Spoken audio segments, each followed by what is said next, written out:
Në praktësinë së verës rritet ndjeshëm kërkesa dhe konsumi për ujë të pijshëm. Paralelisht me konsumin rritet edhe shqetësimi për reduktime. Për këtë arsye, kompanitë rajonale të ujësjellësit kanë ndërmarrë masa për të siguruar furnizim të rregullt me ujë gjatë sezonit veror, ani pse paralajmërojnë se do të ketë reduktime të herpashershme. Rajoni i Pejës pritet të ketë reduktime. Parashikohen plane për reduktime në orare të barabarta, duke tentuar që brenda kapaciteteve furnizuese nga burimet të ketë ujë për të gjithë. Nga praktikat dhe statistikat e viteve të kaluara, si rezultat të rreshjeve dimrore, rezulton se momentalisht gjendja e burimeve është e bollshme sa i përket prurjeve. Edhe Ferizajt me komuna të tjera përreth mund të ketë reduktime të përkohshme.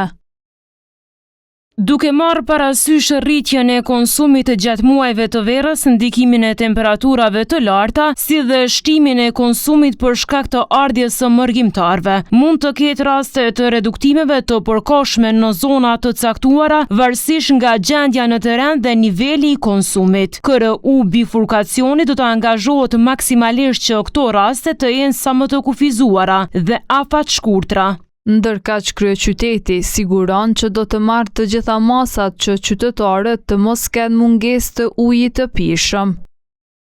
Inspektorët tanë janë vazhdimisht në terren në të gjitha zonat e shërbimit të KRU Prishtina me qëllim të monitorimit të gjendjes në rrjet dhe identifikimit të rasteve të keqpërdorimit të ujit. Gjatë inspektimeve, çdo rast i evidentuar trajtohet sipas procedurave në fuqi. Masa të ngjashme ka marrë edhe Mitrovica.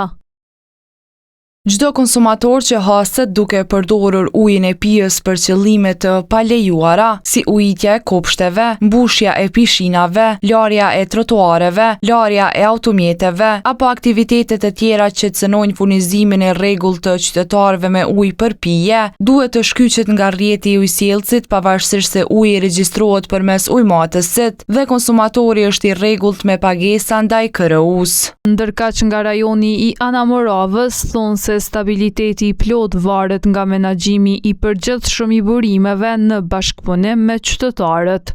Synimi ynë kryesor është furnizimi me ujë 24 thy për 7 pa ndërprerje për të gjitha zonat e shërbimit. Reduktimet nuk janë të planifikuara si mas standarde, por ato mund të zbatohen nëse vrehet rënje drastike e nivelit të burimeve të ujit ose në pikat e caktuara të larta ku presioni mund të bjerë për shkak të mbingarkesës në rrjet.